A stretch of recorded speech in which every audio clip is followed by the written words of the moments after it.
You ready? Hey, listen! Get some. Yeah.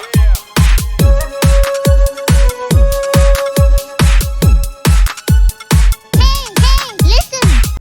Good afternoon, everybody. Welcome back to another exciting episode of Lawrence's Let's Plays. Today, as indicated by the title of the thumbnail, I'm going to explain to you why I think the Starpiercers are the best faction in the game. To my returning viewers, thanks so much for your continued support, and if you are new to the channel, I thank you as well for stopping by. Guys, do like, comment, and subscribe if you haven't already to help my channel to grow. With nothing really left to say, I'm Lawrence, and let's play. So, let's go into the gallery here. And why do I think that the Starpiercers are the best faction? For a couple reasons. First, I want to say that several of the ward skills that are provided for the other factions, there's a trade-off. There's a this lasts for so many seconds duration, or there's a have to lose so much health to benefit from this. Those kind of things that you don't have in the Starpiercers faction. Because if you have a Raka, again, I still want an Araka. The additional thing that Araka brings to the table is this: for every one tile away from the target, increase the damage by 5% up to 50%.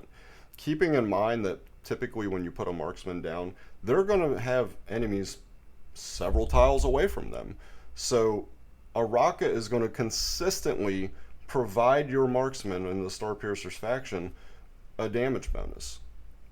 Again, there's no parameter to it as far as it lasts a certain duration.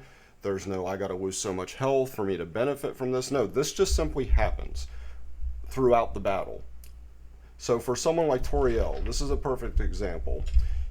With her ult, where she gains limitless shots, where she has unlimited range, an A5, which I have an A5 Toriel, and you don't even need to have her A5, but just for sake of argument, an A5 Toriel, whenever she kills an enemy, she adds 3 seconds to her ult to increase the time that she's able to continue to attack people. When you put in a Toriel, there are so many stages in the game, story campaign stages in particular, that this will greatly help you if you had like a Raka as your lord for the Starpiercers, because there's going to be a lot of stages where enemies are like the full 10 tiles away from Toriel. So she's going to get a 50% bonus. And as they move closer, obviously the bonus decreases. But typically when you put down a marksman in a stage, an enemy might be 3 to 4 tiles away.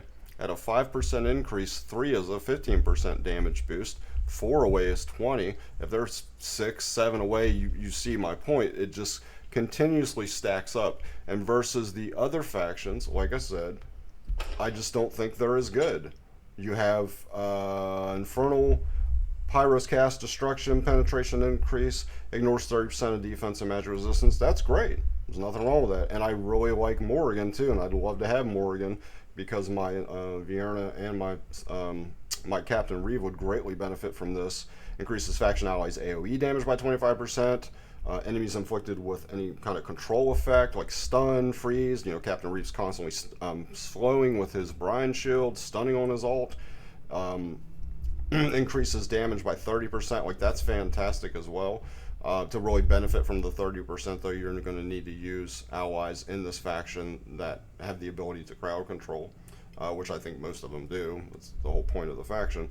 But I believe that Starpiercers are the best if you have a Raka, because of the 1 tile away boost in the damage. Every time you put a marksman down, enemies are going to be a distance away from you, typically 3, 4, maybe 5 tiles. And she's obviously extending your range as well to be able to hit those tiles, but increasing damage consistently instead of something like Chaos Dominion, allies gain 20% attack and defense when HP is below 30%. Well, I mean, that's the trade-off. You have to lose a lot of health to benefit. Increase faction allies damage based on their lost HP up to 60% at 30% HP. I mean, that's a lot of damage. That's a ridiculous boost of damage, but I don't like that trade-off that I have to lose a lot of health to get the benefit from this Lord skill. So, and that just gives you an idea. One other one would be like Nightmare Council. Yes, they get a really nice attack boost up to 35% based on how many heroes that share that faction go in, and you see I have Torador and Wrath there. So I have the full benefit from Torador as the legendary lord, but faction allies basically have a 30% chance of landing extra hit. Okay, that's great to have a percentage chance to do that, but the big knock on them is that you receive less healing. Why would I want to receive 15% less healing to get this attack speed boost? So that's pretty much my synopsis of it. I'm not going through every single faction, but like I said, it seems to me that almost every faction has some kind of trade-off, with the exception, I guess, of the cultist faction. If you have Morgan as your lord, you would need to be using enemies that are providing some kind of control effect, stun, slow, freeze. But with Starpiercers, in my opinion, I just like them the best. Again, this is my own personal opinion, so don't crucify me in the comments, although I welcome your comments to let me know what you think. What's your favorite faction? Have I made a mistake? Am I overlooking something maybe that another faction is just a little bit better? But that's my personal opinion. I hope you guys found this video informative and helpful, and if you did, do smash that like button to let me know and let YouTube know to push this out to as many people as possible. I thank you so much for stopping by. Also, consider subscribing to the channel, as I'm consistently putting up new content for Watcher of Realms, with this being my main focus moving forward. Nothing really left to say. I'm Lawrence. This has been Lawrence's Let's Plays, and I'm out here. Take care, guys. I'll see you real soon.